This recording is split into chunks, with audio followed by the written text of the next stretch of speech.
Good afternoon. It's John McClellan and this is Bruce McClellan with GEI Painting. We're doing the Spring Hill Suites in Fayetteville, North Carolina. New construction job for Manish and Nanish Mehta. We're actually on different floors painting and stuff, but we've got this as the second floor, and we've got this floor pretty wrapped up tight with the painting, and we're actually installing wall covering in the bathrooms. And me and Bruce and one of the other guys, Junior, are hanging headboard walls in the rooms. We've already measured them out and laid them out, but I wanted to take a minute, make a brief video to show some of those guys out there who may just be starting how to load it. We've already loaded our machine, but how to pull the vinyl wall covering through the machine with the glue. Check your count on the top. Our ceilings are 8.5 foot, so we did the math and it came out to we need to pull a 102 foot or 102 inch piece through our machine to make it work, and that'll give us an inch and a half up top, and we've got a 4-inch base, so we've got some room down bottom to hang about 2 inches below. So Bruce is going to pull 102 inches, and what we do is we pull about half of it through, somewhere about 60 inches. Pull it through real quick, and I'll show you as he's pulling it through while we do this. One person can do the cutting by themselves.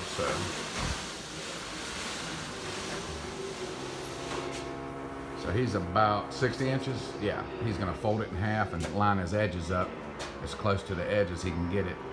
So the glue, the vinyl's on the vinyl. So now he's grabbed it right there in the middle and keeps pulling. So you can do about half. It doesn't have to be 60 inches, but do it somewhere about half. It makes it easy. That way when you flip this next piece right here, and he matches that up. So he pulled it to 102 inches, folds it back up, and he grabs his knife, and see that little groove right there? Lays his knife in there, and it zips right across, and it gives you a nice straight edge.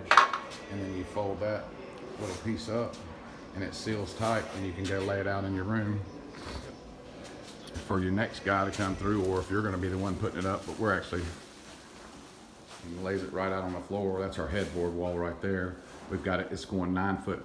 Well, this is actually a king room. The queen rooms, double queen rooms are going 9'7". This is going to be, I want to say it's 13 foot 10 inches. So we're going to need 3 pieces, and 3 full pieces and a little piece. But I'm going to do a 3-part or 3-segment video.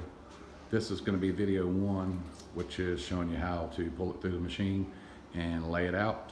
And we'll get back with you in a second with part 2 of actually installing it on the walls and what all you need to do there. See you in a few. Thanks.